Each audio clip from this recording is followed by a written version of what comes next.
All right, Joe Klecker, final check-in before New York City Marathon debut. How are we feeling? Pretty good, yeah. No, into the taper now, and just, we've done 3 really hard 25-mile long runs, and I look at Sunday as the 4th to kind of cap off this 12-week build-up. Yeah. You've been all about just like execution on this plan since I guess we spoke about a week ago. I mean, any changes or anything, or is it still just now it's dialed in and set in stone? Yeah, kind of just more going through like the fine-tuning that with Dathan, going through every 5K of the course and just looking at what is this 5K like, what is 5K to 10K like, etc., and just really like honing in on this is the plan, know what we're gonna do. And so it's more just studying than anything, like just really understanding what we're gonna go out there and do.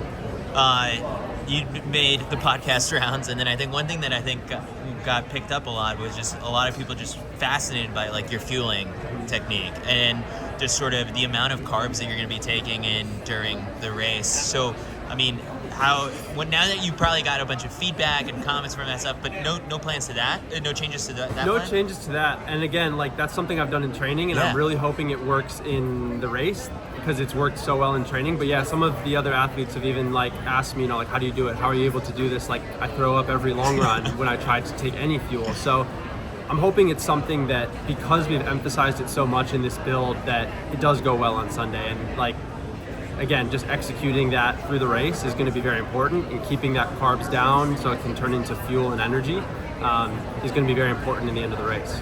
All right, so one thing that we talked about was that, kind of the plan is to race the Americans, right? Mm-hmm. It's not go out with like the front pack, although it ends up being pretty bunched up in the first parts of the race.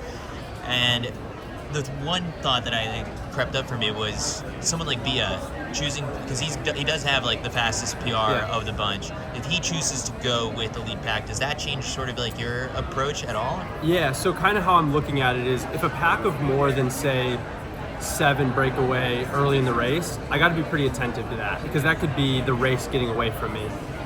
If someone like Bia decides to go with that, or even Hillary, that's affecting my race plan, and that's built into my race plan because I'm very attentive to what they're doing. And so if he goes and breaks away, that causes me to be a little more aggressive. Do I go with him right away at say 10 miles if he is on a breakaway? Probably not, but it's forcing me to be more attentive to that front of the race than I otherwise would if we were in a pack together. So all of that stuff is impacted. Like, I'm responding to that, but maybe I'm not responding immediately to a move like that. Is that exciting, I guess, that you're gonna have so much time to like think through these moves, but although like sometimes to cover them, like you don't have that much time to think. So that was, at my build-up race, I think it was a good wake-up call where one of the moves happened just instantly, and I was with Bia actually, and we had to go cover it.